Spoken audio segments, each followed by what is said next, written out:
આગામી 26મી જાન્યુઆરીએ 77મા પ્રજાસત્તાક દિવસની રાજ્યકક્ષાની ભવ્ય ઉજવણી નવરચિત વાવ થરાદ જિલ્લામાં થવા જઈ રહી છે। આ ઐતિહાસિક અવસરને વધાવવા માટે સમગ્ર જિલ્લો અત્યારે દેશભક્તિના રંગે રંગાયો છે અને તંત્ર દ્વારા પૂર્વ તૈયારીઓને આખરી ઓપ આપવામાં આવી રહ્યો છે।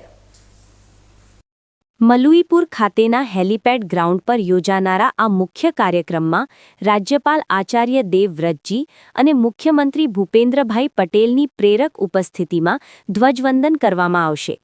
આ કાર્યક્રમમાં ગુજરાત પોલીસના વિવિધ 22 જેટલા દળો દ્વારા શિસ્તબદ્ધ પરેડ, ચેતક કમાન્ડોનું દિલધડક મોક ડ્રિલ અને શસ્ત્ર પ્રદર્શન યોજાશે। હાલ આઇકોનિક રોડ પર પરેડનું રિહર્સલ ચાલી રહ્યું છે, જેમાં જિલ્લા પોલીસ વડા ચિંતન તેરૈયા પોતે ઉપસ્થિત રહી સુરક્ષા અને વ્યવસ્થાનું નિરીક્ષણ કરી રહ્યા છે। નવા જિલ્લામાં પહેલીવાર આટલો મોટો ઉત્સવ યોજાતો હોવાથી સ્થાનિક લોકોમાં પણ ભારે ઉત્સાહ જોવા મળી રહ્યો છે। પ્રજાસત્તાક પર્વની રાજ્યકક્ષાની ઉજવણી વાવ થરાદ જિલ્લામાં થવા જઈ રહી છે।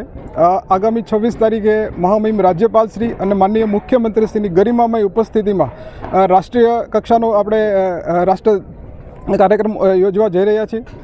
આ કાર્યક્રમના ભાગરૂપે પૂર્વ તૈયારીના ભાગરૂપે ગુજરાત પોલીસ દ્વારા વિવિધ આયોજનો કરવામાં આવેલ છે। એમાં આગામી 22 અને 23 તારીખે ગુજરાત પોલીસ દ્વારા વિવિધ નિદર્શનો અને એક ડ્રીલનું આયોજન કરવામાં આવેલ છે।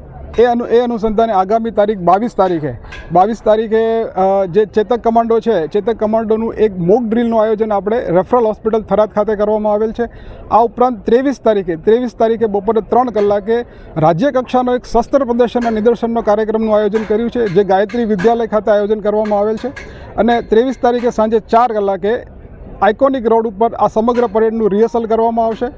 હું ગુજરાત પોલીસ વતી જિલ્લાના તમામ નાગરિકોને અપીલ કરું છું કે આ કાર્યક્રમોમાં જોડાય અને પોલીસ વિભાગનો ઉત્સાહ વધારે। સમગ્ર વાવ થરાદ પંથકમાં અત્યારે મિની કુંભ જેવો માહોલ જામ્યો છે। સાંસ્કૃતિક કાર્યક્રમોથી માંડીને પોલીસના શક્તિ પ્રદર્શન સુધીના તમામ આયોજનો આ ઉજવણીને યાદગાર બનાવશે।